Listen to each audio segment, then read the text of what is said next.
শীত প্রায় যায় যায় এমন এক মিষ্টি সকালে তোমাদের সকলকে নিয়ে আজকের ভিডিওটা এখান থেকে শুরু করছি। নমস্কার বন্ধুরা, আমি দিয়া আমার একটি নতুন ব্লগ ভিডিওতে তোমাদের সবাইকে জানাই অনেক অনেক স্বাগত। সবাইকে জানাই শুভ সকাল, কিন্তু আমার ব্যস্তময় সকাল। ওই যে সকাল থেকে তড়িঘড়ি করে কাজ করা শুরু করে দিয়েছি। সকাল 6টায় ঘুম থেকে উঠেছিলাম। সকালে ঘুম থেকে উঠলে জানো তো শরীরটা যেমন ফ্রেশ লাগে, তার সাথে মনটাও ভালো থাকে। দেখো, যখন ঘুম থেকে উঠেছি ঘরের ভেতরটা একদম অন্ধকার ছিল, আর বাইরেটা দেখে মনে হচ্ছে হয়তো সূর্য উঠেছে, কিন্তু এখনও পর্যন্ত সূর্য মামার কিন্তু দেখা মেলেনি। চলো তোমাদের বাইরের দিকটা একবার দেখিয়ে আসি। আমি বাড়ি থেকে বেরিয়ে কোথাও যাব না, যেহেতু 8টার মধ্যে রান্না কমপ্লিট করার আছে, অনেক কাজ আছে। কিন্তু বাইরে না অনেকটাই কুয়াশা পড়েছে। যদি একটু এগিয়ে যেতাম তাহলে হয়তো দেখতে পারতে। ওই যে দূরে না একটা বড় বিল্ডিং রয়েছে, কুয়াশা থাকার কারণে দেখা যাচ্ছে না আর কি। তা যাই হোক, চলো কাজগুলো করা শুরু করি, নাহলে 8টার মধ্যে কি করে কমপ্লিট করব। তো সকালে যেটা থাকে তা হলো বাসি কাজ। ওই বাসি কাজগুলো করতে করতেই যেন অনেক সময় পেরিয়ে যায়। মাঝে মাঝে মনে হয় এই রাত্রিবেলায় যদি সব কাজগুলো করে রাখতে পারতাম কি না ভালো হতো, কিন্তু সকালের কাজ তো সকালেই করতে হবে, সেটা রাত্রে কি করে করি। তো এখনও পর্যন্ত কেউ ঘুম থেকে ওঠেনি, আমি একাই উঠেছি। তো সবাই যখন ঘুম থেকে উঠবে তখন হয়তো ভিডিওটার কন্টিনিউ আমি করতেই পারবো না, কারণ সবার কাজ থাকবে, সবাই রেডি হবে, কাজে যাবে, আর সবাইকে আমার খাওয়ার দাওয়ার আছে, সেসব করার জন্য আর কি ভিডিওটা কন্টিনিউ হবে না। কিন্তু যতক্ষণ পর্যন্ত সবাই ঘুম থেকে না উঠছে ততক্ষণ পর্যন্ত অবশ্যই আমি পুরো ভিডিওটা তোমাদের সাথে কন্টিনিউ রাখবো। এদিকে দেখো, ঘর ঝাড়ু দেওয়া হয়ে গেছে, রান্নাঘরও ঝাড়ু দিয়ে দিয়েছি, আর এখন উঠোনটা ঝাড়ু দেওয়া হয়ে গেল। চলো এখন বালতি ভর্তি করে জলটা নিয়ে নিই। আমাদের জানো তো এই কুয়োর পাশে না ড্রেন নেই, জলটা একটু দূরে নিয়ে গিয়ে তারপর যা কাজ করার সেটা করতে হয়। মাঝে মাঝে ভীষণ বিরক্ত লাগে, জলগুলো টেনে এদিক ওদিক করো। আবার দেখতে গেলে এটা ভীষণ ভালো, সকাল সকাল এক্সারসাইজটাও হয়ে যাচ্ছে, শরীরও কিন্তু ভালো থাকে। তা যাই হোক, কালকে রাত্রে একদম আলসেমি করতে করতে বাসনগুলো ধুইনি। ওই যে একটু আলসেমি, কিন্তু দেখো সকালে কাজের কত চাপ হয়ে গিয়েছে। এতগুলো বাসন ধুয়ে তারপর আমাকে রান্না বসাতে হবে আবার। তো কালকে না রাত্রেবেলা আর কি আমাদের মাংস রান্না হয়েছিল, সেই জন্য আর কি বাসনগুলো আমি ধুইনি। যেহেতু রাত্রেবেলা এখানটা না অন্ধকার থাকে, দেখা যায় না, বাসনগুলো ভালো করে যদি পরিষ্কার না হয় গন্ধ থেকে যায়, সেই জন্য ভেবেছি সকালেই ধুবো। তো বাসনগুলো আমি শুধু মেজিয়ে উপরে জলটা দিয়ে মানে রান্নাঘরে চলে এলাম ফ্রেশ হয়ে রান্না করার জন্য। এদিকে ভাত বসিয়ে দিব, আর তার সাথে আজকে করব আলুর তরকারি আর পালং শাক। সকাল সকাল তোমাদের কার কার কেমন কেমন তাড়াহুড়ো থাকে, কেমন কেমন গল্প থাকে, আমাকে জানাতে একদমই ভুলো না। হ্যাঁ, সবার জীবনে কিন্তু সকালের গল্প একদম আলাদা থাকে।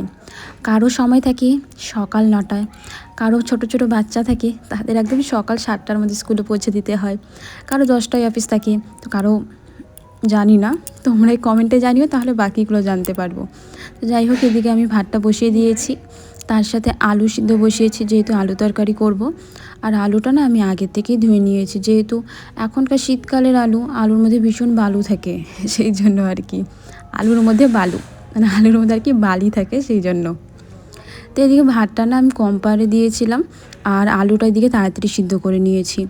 চলে গিয়েছিলাম ওই যে কিছুক্ষণ আগে বললাম না বাসনগুলো ধুবো, অর্ধেক মেজেছিলাম, পরে ডবল করে মাজার পর ধুয়েছি। এখন বাসনগুলো একদম পরিষ্কার।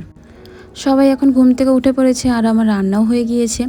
ঘরে এসে দেখি হাজব্যান্ড কাজ যাওয়ার জন্য রেডি হচ্ছে, তা আমি বাসি বিছানাটা গুছিয়ে নিলাম, তার সাথে ঘরের জানলাটাও খুলে দিলাম।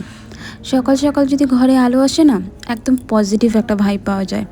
আর এদিকে হাজব্যান্ড বলে চা খাবে। প্রত্যেক দিন অবশ্য চা খায় না, যেদিন যেদিন বলে সেদিনই চা দিই। আমি সবসময় চা খাই, তো আমার মুডের ওপর নির্ভর করে। যদি মনে হয় আজ খাবো না তো খাবো না, এমন না যে আমার রোজ চা খেতে লাগে। তো চলো, এদিকে অনেক দিন ধরে কিন্তু ওই গোলাপি কালারের বালিশের কভারটা আমি লাগিয়ে রেখেছিলাম, আজকে পাল্টে নিলাম। ওই গোলাপি কালার বালিশের কভারে না চেন ছিল, এই জন্য বালিশগুলো লাগাতাম, দেখতে বেশ ভালো লাগতো এবং খুলে বসতো না। কিন্তু আজকে যে বালিশের কভার লাগালাম তার মধ্যে চেন বা কোনো হুক কোনো কিছুই নেই আর কি। সেই জন্য হাজব্যান্ডের একটা পুরনো শার্টের থেকে দুটো বোতাম নিয়ে নিলাম, এগুলো এখন সেলাই করে সুন্দর করে লাগিয়ে নিব। আর দেখতে কী হবে বলো তো, বালিশটা না বাইরের দিকে বেরিয়ে আসবে না, আসল কথা হলো এটাই। দেখো একদম টান টান হয়ে থাকলো, দেখতে কিন্তু বেশ ভালোই লাগবে। তোমরা চাইলেও কিন্তু এটা একবার ট্রাই করে দেখতে পারো। যদি ফলাফল ভালো পাও সেটা আমাকে জানাতে ভুলো না। এই সব কাজের ফাঁকে আমি কিন্তু চা খেয়ে নিয়েছি।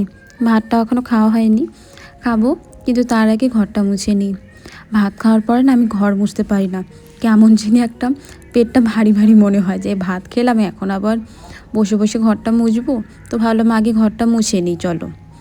আর কাপড়গুলো বাইরে রেখে এলাম, ওই যে বালিশের কভারটা পাল্টেছিলাম, দু একটা বাসি কাপড় ছিল সেগুলোই, হাজব্যান্ডের দু একটা কাপড় আর একটা গামছা সম্ভবত। চলো ঘরটা তো মোছা হয়ে গেলো, আর পাশের ঘরগুলো আগেই শাশুড়িমা মুছে নিয়েছিল, শুধু আমার ঘরটাই মোছা বাকি ছিল।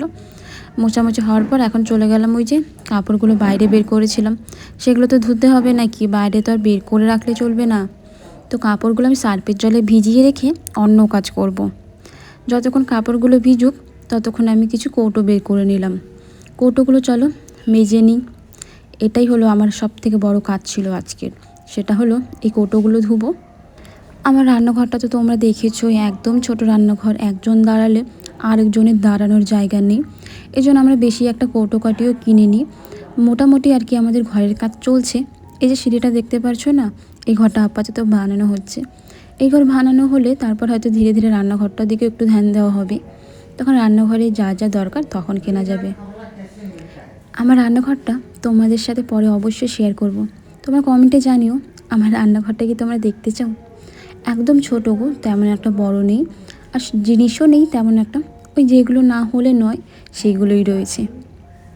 সকালে একবার উঠোনটা ঝাড়ু দিয়েছিলাম, দেখতেই পেরেছিলে, কিন্তু তখন আর কি বাড়িতে দুটো গাড়ি ছিল, একটা হাজব্যান্ডের গাড়ি আর একটা ভাসুরের গাড়ি, মানে দাদার আর কি।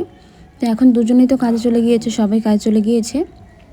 এখন আমি আমার উঠানটা ভালো মতো ঝাড়ু দিয়ে নিই চলো।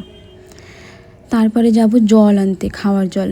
আমি একবারই জল আনি, সেটা হলো সকালের সময়, বেশি একটা দূরে নয়, কুয়ার জল। আর এই কুয়ার জলটা না ভীষণ ভালো, খেলে মনে হয় যেন একদম টাইম কলে জল খাচ্ছি, এতটা ভালো জল। এরপর মোটামুটি ধরো কাজ শেষ, এখন শুধু আমি স্নান করব, দুপুরে কপাল সেবা দিব আর খাওয়া দাওয়া করব। কিন্তু একটা জিনিস দেখাই, দাঁড়াও। আমি না স্নান করার পর হঠাৎ বাইরে এলাম, দেখছি না একটা বিড়াল এসে দাঁড়িয়ে আছে। রোজ রাত্রেবেলা আসে, আজকে কি মনে করে যেন দিনের বেলা আসছে। ওকে না আমি রোজ খেতে দিই, এতে কে কী মনে করে আমার কোনো যায় আসে না। আমার ভালো লাগে পশু পাখি, সত্যি ভীষণ ভালো লাগে। কি করব বলো, ওরা তো আর কাজ করতে পারে না যে নিজে কাজ করে খাবে। একটু ভাত দিলে কি আমাদের এমনই কম হয়ে যাবে। চলো ও খাওয়া দাওয়া করুক, আমি ভিডিওটা এখানেই শেষ করে দিই।